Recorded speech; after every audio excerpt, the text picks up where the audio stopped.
Alors, vous concevez et animez des classes immersives interactives, c'est comme ça qu'on peut les appeler? Tout à fait. Elles sont immersives parce qu'on vient installer un système 360. Pour ceux qui connaissent, ça ressemble un peu à l'atelier des Lumières ou à la Géode.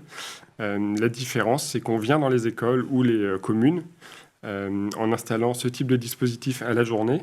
Ce qui permet en fait de faire profiter à tous les élèves qui sont à l'école de ce type de dispositif sur des contenus qui sont développés pour les programmes scolaires et pour moins cher qu'une sortie scolaire habituelle. Effectivement, et on voit comment ça se passe à l'écran. Donc concrètement, vous vous adressez aux enfants dès le primaire. L'objectif, c'est de développer la curiosité et la motivation de ces élèves.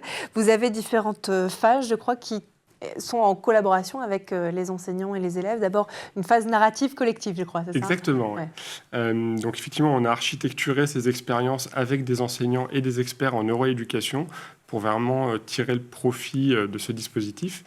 On commence par une phase narrative qui va durer une vingtaine de minutes, qui est un prétexte pour exposer tous les contenus pédagogiques et qui va aussi permettre de développer un vrai engagement émotionnel. On a des personnages qui ont leur personnalité et qui vont embarquer les élèves dans une quête.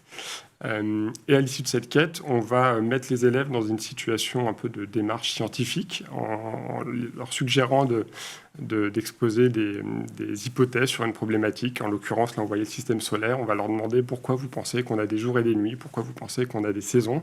D'accord. Ils vont exposer des hypothèses que l'enseignant va pouvoir recueillir. Et ensuite, on va leur mettre à disposition des maquettes interactives en temps réel. Donc, ils sont réunis à 4 par grand élément qu'on voyait. 4 élèves qui vont collaborer sur ces maquettes. Donc, typiquement, pendant qu'un élève va manipuler la Terre autour de son axe, on verra un autre élève qui va pouvoir déplacer un observateur. Et de cette manière, en fait, ils vont avoir une appropriation qui va être plus viscérale de ces sujets-là.